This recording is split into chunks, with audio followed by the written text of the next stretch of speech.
সময় নেবে না। মাননীয় প্রধানমন্ত্রী, আপনি একজন যোগ্য প্রতিরক্ষা উপদেষ্টা নিয়োগ দিয়েছেন।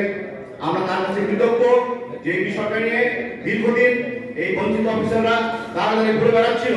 মাননীয় সেনাপ্রধান এবং সম্মানিত প্রতিরক্ষা উপদেষ্টা তিনি একটা সুরাহা করেছেন, কিন্তু এর বাইরেও আরো অনেক অফিসার, আরো অনেক সেনা সদস্য রয়ে গেছে যারা আবেদন করেও হয়তো তারা বিবেচিত হননি, অথবা অনেকে আবেদন করেছিলেন, আবেদনটা সঠিক সময় সঠিক জায়গায় যায়নি।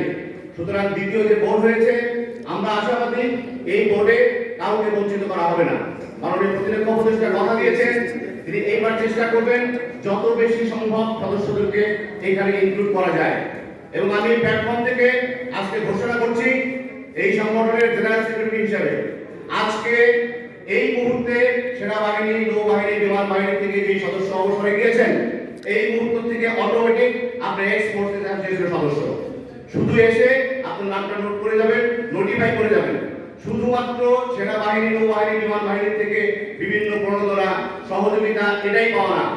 আমরা জানি আমাদের অনেক অবসরপ্রাপ্ত সদস্য সারা বাংলাদেশের বিভিন্ন আনাচে কানাচে যারা যায়, সারা জীবন চাকরির কারণে সিভিল সোসাইটিতে তারা মিশতে পারে না, অনুপস্থিত থাকে।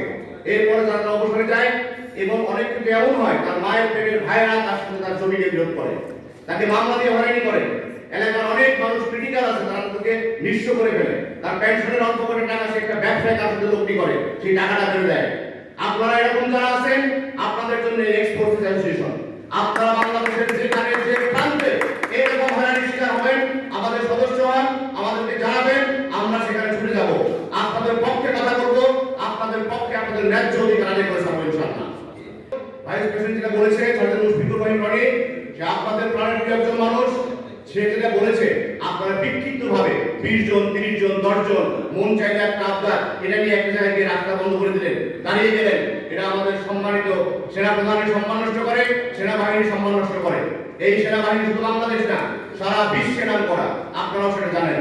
সুতরাং সেনাবাহিনীর সম্মান নষ্ট করবেন না।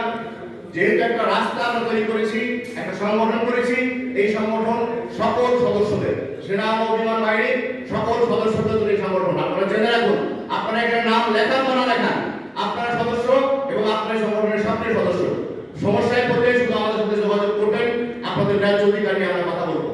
এসি লাগান নাই, আপনারা সিঁড়ি বানিয়ে প্রধানমন্ত্রীকে নেন নাই, দুর্গম রাস্তায় মাননীয় প্রধানমন্ত্রী হেঁটে গিয়েছেন। আপনাদেরকে আমি স্যালুট জানাই।